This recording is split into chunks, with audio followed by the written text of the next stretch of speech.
क्रांती news, आवाज सर्वसामान्यांचा। हा सर, नमस्कार. हा नमस्कार. सर, सुरगाणा तालुक्याच्या घाटमाथा परिसरामध्ये सकाळी भूकंपाचे धक्के जाणवू लागले अशी माहिती मिळते आहे. प्रशासनाकडून काय माहिती द्याल सर? हो, मला सकाळी मलाही आपले स्थानिक जे नागरिक आहे आणि पत्रकार आपले जे आहेत त्यांच्याकडून मला कळालं. मी सुरगाणा असताना की बोरगाव परिसरात भूकंपाचे 9:56 9 वाजून 57 मिनिटं 10 वाजे जवळपास असे 3 ते 4 धक्के त्यांना जाणवले. असं या संदर्भात आमच्या तालुका प्रशासनाच्या वतीने जिल्हा जे आपत्ती व्यवस्थापन आहे यांना लगेच तात्काळ रिपोर्टिंग करण्यात आलं. जिल्हा आपत्ती व्यवस्थापन कार्यालयानेही मेरी जे आहे आपल्या ज्या ठिकाणी त्याचे भूकंपाचं मेजरमेंट केलं जातं त्या ठिकाणी त्यांनी कळवलेलं आहे.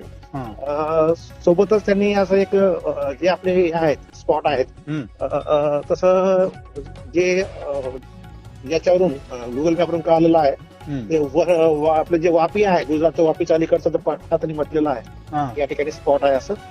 आणि त्या दृष्टीने आपला जो पट्टा आहे त्यात भूकंपाचे धक्के जाणवले आहेत.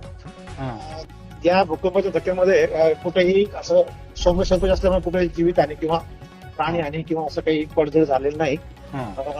तसे लोकांना आम्ही थोडं सावधानतेचा इशारा म्हणून सांगितलेलं आहे की आपण सावध राहावं, घाबरून जायचं नाही. हे असं काही जाणवलं तर आपण घरातून बाहेर यावं असं आम्ही त्या भागातल्या लोकांना स्वतः आम्ही फिरून आपले जे पोलीस निरीक्षक आहेत आम्ही दोघं फिरून आणि आम्ही आमच्या यंत्रणेमार्फत त्या ठिकाणी लोकांना सर्व सावधानतेचा इशारा देण्याबाबत आम्ही कळवलेला आहे. सर, सराडला जेव्हा भूकंपाचे धक्के जाणवले तेव्हा लोक जी होती ती घराबाहेर वैरा पळत सुटली होती अशी माहिती येत आहे.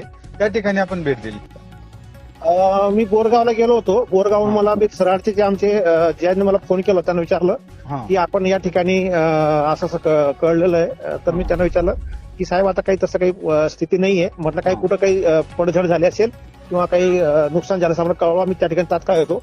तर मला त्यांनी सांगितलं की या ठिकाणी काही तशी काही स्थिती नाहीये. त्यामुळे मी त्या ठिकाणी भेट न देता माहिती जाणून घेतली आणि त्या ठिकाणी कुठंच पडझड झाले नसल्याचं कळाल्यामुळं मी तिथे गेलो नाही.